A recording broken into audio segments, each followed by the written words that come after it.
I'm sat in a delightful restaurant in the heart of Taunton. This place serves some awesome cocktails and some delicious food, and the goat curry is to die for. I'm with the owner of Island's Caribbean restaurant in town. Hi, how are you? Hi, I'm fine. How are you? And who are you here with today? I'm with my beautiful wife, Emma, the chef. And Emma, do you cook? Hi, yeah. Yes. So, yeah, I cook. I cook along with our chef, our Bayesian chef, Michelle. What's your speciality? I would say I do the curry goat. Oh. I do the curry goat and the rice and peas and the jerk up chicken. Is it a big seller? Yeah, that's our top. Curry goat is our top seller. Yeah. Any other things on the menu that is worth trying? So we are expanding the menu, and we're going to include, add oxtail and butter beans, which is a Jamaican traditional way of cooking it and dish. We're also going to be having ackee and saltfish plantain bowls, and ackee and saltfish is the national dish of Jamaica, and lovely. ackee, which we use to make it, is the national fruit of Jamaica as well, although ackee and saltfish is a savoury dish, so we use the ackee in a savoury way, but yeah, it's delicious, and it's a staple in a Jamaican household. Brilliant. Right, who makes the rum punch? And the rum punch, I'll pass you over to my husband. That would be me, myself. The rum punch originated in Barbados, with the Bajan rum punch. And if you go to any bar or even restaurant in Barbados, that's what you're going to be having. And you can't really drink too much of them. 1 is recommended, 2, but 3 is out of the boundaries. I was just going to say, your opening night, the rum punch, I tried one. And it went down rather nice, so I had to try 2. It was beautiful. But you're the maker of it, yeah? Yes, I'm the maker of the rum punch, yeah. Yeah, it's That's absolutely gorgeous. What made you want to open a restaurant?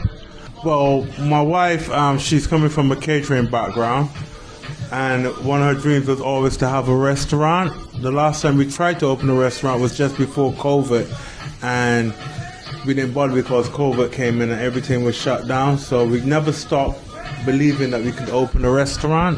We always kept our eyes open for new opportunities to get our premises. So this came up and we went for it. Now, why Taunton? So as my husband was saying, a restaurant has always been like a dream of mine. Years ago, I used to have a catering company called Pimento's Caribbean Love Food. Ooh. And I catered for weddings, funerals, school events, film sets.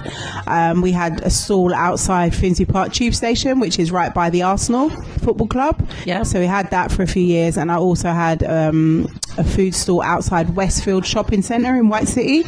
So it was something that I've always done.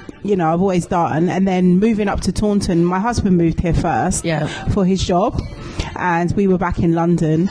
And then eventually we've come here and we saw the premises, because I used to come and visit and stuff, and we saw this premises walking past, and we were like, oh my gosh, that is beautiful, because it's such a lovely space, so quirky, full of character.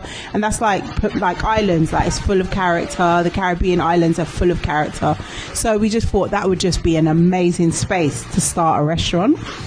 And then, it kind of went from there. Yeah, it went from there, yeah. Do you know it was a book shop before?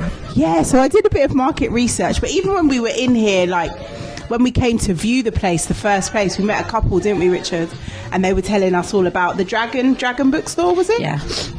Yes, we heard all about that, and loads of our customers, and while we were decorating and getting the place ready, people would just stop outside and just tell us, it was a bookshop, and obviously we know it was Nobrigas before us. And somebody came the other day, and I went to buy some stuff from some Caribbean supplies from a shop, Daily Needs, in town, and the owner there was like, I had it for a little while as well.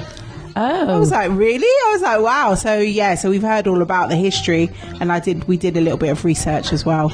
And how are you finding Taunton itself and the people? Just absolutely incredible. The people, Richard, haven't they? They've just been so welcoming. Like, everyone has been like, oh my gosh, when we were decorating and getting the place ready and getting it all kitted out and stuff, people would be like, oh my gosh, it's going to be a Caribbean restaurant, that's amazing. And people would just be like, we're so glad something different. Like, and people would be like, oh, I go all the way to Bristol to get Caribbean foods, and I'm so glad you're opening here. Like, all we've heard is just thank you for opening this here. We got a lot of encouragement from the public and a lot of friendly. Everyone was welcoming, and they were very encouraging and tell us keep going, it's going to be fine. And the people in Bath Place, all the shops around and the owners of the shops, everyone was so welcoming. They've all been really welcoming, and I think it's what's also needed. And we were saying about music. You're hoping to put music on.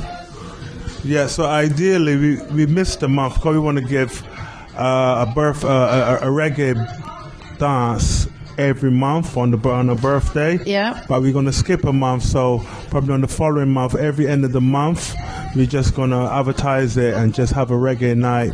It's going to be kind of like the launch night. We'll take the tables out and we'll make a small space for the food, for dancing, and we'll have nothing crazy. Responsible adults, and we're gonna come in and we're gonna and a DJ and some music. Rich, not after your rum punch. No. But we'll have some fun. We'll have fun. We'll have fun with a DJ and stuff. It will be good. Well, thank you very much. Oh, thank you. It's been Emma and Richard. Pop along anytime. They make you feel welcome, and they're in Bath Place. Thank you very much, guys. Thank you. Thank you very